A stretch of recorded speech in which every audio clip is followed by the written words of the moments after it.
मैथिली दुल्हन। इसके मनमोहक गीत जरूर सुने। यदि अच्छा लगा तो चैनल सब्सक्राइब जरूर करें। मैथिली दुल्हन आ गया, मिथिलांचल में छा गया।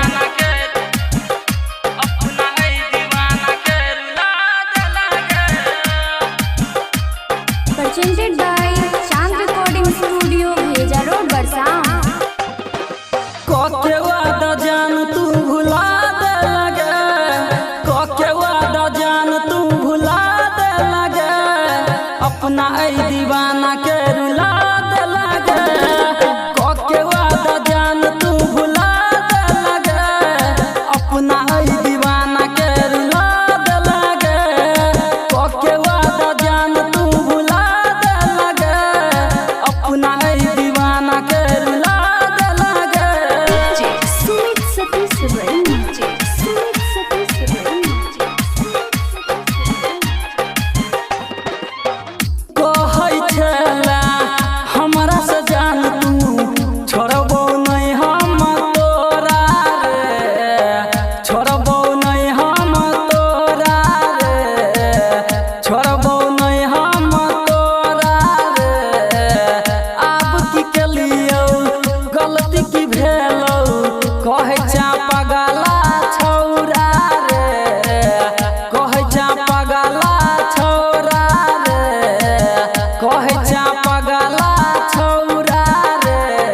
शीशा पर हमरा तू सुला दे लगे, शीशा पर हमरा तू सुला दे लगे, अपना ऐ दीवाना के रुला दे लगे, अपना ऐ दीवाना के रुला दे लगे।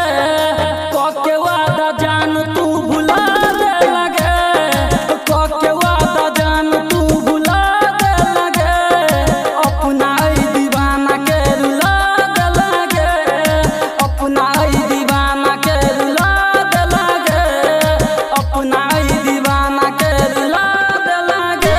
सुमित सतीश रंजीत, अखन अपने सब सुन रहल छी चांद रिकॉर्डिंग स्टूडियो के शानदार प्रस्तुति। शाम सुबह बात करै छलही, लव यू कही कागे, लव यू कही कागे, लव यू कही कागे। कहै छला हमरा कमीना प्यार में छलियौ सही कागे, प्यार में छलियौ सही कागे, प्यार में छलियौ सही कागे। परवीन के प्यार पानी में मिला दे लगे, विश्वनाथ के प्यार पानी से धुला दे लगे, अपना ऐ दीवाना के रुला दे लगे, अपना ऐ दीवाना के रुला